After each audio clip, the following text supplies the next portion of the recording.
ಕೆಲವು ನಟರು ತೆರೆಯ ಮೇಲೆ ಕಾಣಿಸಿಕೊಂಡರೆ ಕೇವಲ ಪಾತ್ರಗಳಾಗಿ ಉಳಿಯುವುದಿಲ್ಲ, ಅವರು ನಮ್ಮ ಮನೆಯ ಸದಸ್ಯರಂತೆ ಆಪ್ತವಾಗಿ ಬಿಡುತ್ತಾರೆ.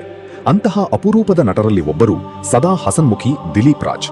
ಕೇವಲ 47ನೆಯ ವಯಸ್ಸಿಗೆ ಇಹಲೋಕ ತ್ಯಜಿಸಿದ ಇವರ ಅಗಲಿಕೆ ಕನ್ನಡ ಚಿತ್ರರಂಗ ಮತ್ತು ಕಿರುತೆರೆಗೆ ತುಂಬಲಾರದ ನಷ್ಟ. ಇಂದು ಬೆಳಿಗ್ಗೆ ದಿಲೀಪ್ ಹೃದಯಾಘಾತದಿಂದ ಸಾವನ್ನಪ್ಪಿದ್ದಾರೆ. ಕನ್ನಡ ಕಿರುತೆರೆ ಕಂಡಂತಹ ಈ ಅಪರೂಪದ ಕಲಾವಿದನ ಜೀವನದ ಬಗೆಗಿನ ಒಂದಷ್ಟು ಆಸಕ್ತಿದಾಯಕ ಮಾಹಿತಿಯನ್ನು ಈ ವಿಡಿಯೋದಲ್ಲಿ ತಿಳಿದುಕೊಳ್ಳೋಣ. 1978ರ ಸೆಪ್ಟೆಂಬರ್ 2ರಂದು ಬೆಂಗಳೂರಿನಲ್ಲಿ ಜನಿಸಿದ ದಿಲೀಪ್ ರಾಜ್ ಅವರ ಮೂಲ ಹಾಸನದ ಅರಸೀಕೆರೆ. ಕಾಲೇಜು ದಿನಗಳಲ್ಲಿ ನೃತ್ಯ ನಿರ್ದೇಶನದಲ್ಲಿ ಸೈಯೆನಿಸಿಕೊಂಡಿದ್ದ ಇವರಿಗೆ ಬಣ್ಣದ ಲೋಕದ ಸೆಳೆತವಿತ್ತು. ನಟನೆಯಲ್ಲಿ ಶಿಸ್ತು ಅಳವಡಿಸಿಕೊಳ್ಳಲು ಇವರು ನಟರಂಗ, ದೃಷ್ಟಿ ಮತ್ತು ಬಿ ಜಯಶ್ರೀಯವರ ಸ್ಪಂದನ ತಂಡದಂತಹ ರಂಗಭೂಮಿ ಗುಂಪುಗಳಲ್ಲಿ ತಮ್ಮನ್ನು ತಾವು ತೊಡಗಿಸಿಕೊಂಡರು. ಈ ರಂಗಭೂಮಿಯ ಶಿಸ್ತೆ ಅವರ ಮುಂದಿನ ಯಶಸ್ಸಿಗೆ ಅಡಿಪಾಯವಾಯಿತು. 2005ರಲ್ಲಿ ಬಾಯ್ಫ್ರೆಂಡ್ ಚಿತ್ರದ ಮೂಲಕ ನಾಯಕನಾಗಿ ಚಿತ್ರರಂಗಕ್ಕೆ ಪದಾರ್ಪಣೆ ಮಾಡಿದ ಇವರು ಸುಮಾರು 24 ಸಿನಿಮಾಗಳಲ್ಲಿ ಅಭಿನಯಿಸಿದ್ದಾರೆ. ಅವರ ಸಿನಿಮಾದ ಹಾಡುಗಳು ಜನಪ್ರಿಯವಾಗಿದ್ದರೂ ನಾಯಕನಾಗಿ ದೊಡ್ಡ ಯಶಸ್ಸು ಮಾತ್ರ ಸಿಗಲಿಲ್ಲ. ಆದರೆ ಮಿಲನ ಚಿತ್ರದ ವಿಲನ್ ಪಾತ್ರ ಅವರ ನಟನಾ ಕೌಶಲಕ್ಕೆ ಸಾಕ್ಷಿಯಾಯಿತು. ಅಬ್ಬರವಿಲ್ಲದಿದ್ದರೂ ಕೇವಲ ಕಣ್ಣಿನ ಚಲನೆ ಮತ್ತು ಮುಖಭಾವದಿಂದಲೇ ಅವರು ತೋರಿದ ಕ್ರೌರ್ಯ ಅದ್ಭುತವಾಗಿತ್ತು. ಲವ್ ಗುರು, ಗಾನಾ ಬಜಾನಾ, ಯೂ ಟರ್ನ್ ಮತ್ತು ಇತ್ತೀಚಿನ ಲವ್ ಮಾಕ್ಟೇಲ್ 3 ಚಿತ್ರಗಳವರೆಗೆ ಅವರು ತಮ್ಮ ವಿಶಿಷ್ಟ ಛಾಪು ಮೂಡಿಸಿದರು. ದಿಲೀಪ್ ರಾಜ್ ಅವರ ಪ್ರತಿಭೆ ಕೇವಲ ನಟನೆಗೆ ಸೀಮಿತವಾಗಿರಲಿಲ್ಲ. ಇವರು 100ಕ್ಕೂ ಹೆಚ್ಚು ಸಿನಿಮಾಗಳಿಗೆ ಧ್ವನಿ ನೀಡಿದ ಅಪ್ರತಿಮ ಡಬ್ಬಿಂಗ್ ಕಲಾವಿದ.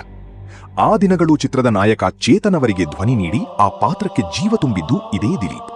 ಅಷ್ಟೇ ಅಲ್ಲದೆ ತಮ್ಮ ಪತ್ನಿ ಶ್ರೀವಿದ್ಯಾ ಅವರೊಂದಿಗೆ ಸೇರಿ D2R ಮೀಡಿಯಾ ಎಂಬ ಪ್ರೊಡಕ್ಷನ್ ಹೌಸ್ ಆರಂಭಿಸಿ ಪಾರು, ಹಿಟ್ಲರ್ ಕಲ್ಯಾಣದಂತಹ ಸೂಪರ್ ಹಿಟ್ ಸೀರಿಯಲ್ಗಳನ್ನು ನಿರ್ಮಿಸಿದರು.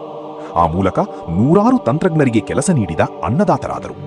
ದಿಲೀಪ್ ಅವರಲ್ಲಿ ಸುಂದರ ಮುಖ, ಕಟ್ಟುಮಸ್ತಾದ ದೇಹ ಮತ್ತು ಗಂಭೀರವಾದ ಕಂಠಸಿರಿ ಎಲ್ಲವೂ ಇತ್ತು.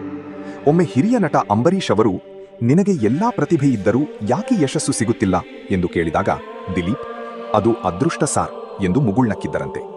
ಈ ಮಾತು ಅವರು ಜೀವನವನ್ನು ಮತ್ತು ಸೋಲು ಗೆಲುವನ್ನು ಎಷ್ಟು ಪ್ರಬುದ್ಧವಾಗಿ ಸ್ವೀಕರಿಸುತ್ತಿದ್ದರು ಎಂಬುದನ್ನು ತೋರಿಸುತ್ತದೆ.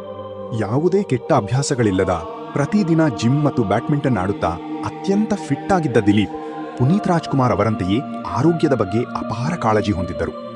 ಇತ್ತೀಚೆಗಷ್ಟೇ ಉತ್ತರಹಳ್ಳಿಯಲ್ಲಿ ಹೊಸ ಮನೆ ಕಟ್ಟಿ ನೆಮ್ಮದಿಯಿಂದ ಇರಬೇಕೆನ್ನುವಷ್ಟರಲ್ಲಿ ವಿಧಿಯ ಆಟ ಬದಲಾಯಿತು. ಮರಣದ ಹಿಂದಿನ ದಿನ ಸ್ವಲ್ಪ ಅಸ್ವಸ್ಥರಾಗಿದ್ದ ಅವರು ಮರುದಿನ ಆಸ್ಪತ್ರೆಗೆ ಅಪಾಯಿಂಟ್ಮೆಂಟ್ ಕೂಡ ಪಡೆದಿದ್ದರು. ಆದರೆ ಬೆಳಗಿನ ಜಾವ 5:30ರ ಸುಮಾರಿಗೆ ಸಂಭವಿಸಿದ ತೀವ್ರ ಹೃದಯಾಘಾತ ಅವರನ್ನು ನಮ್ಮಿಂದ ಕಿತ್ತುಕೊಂಡಿತು.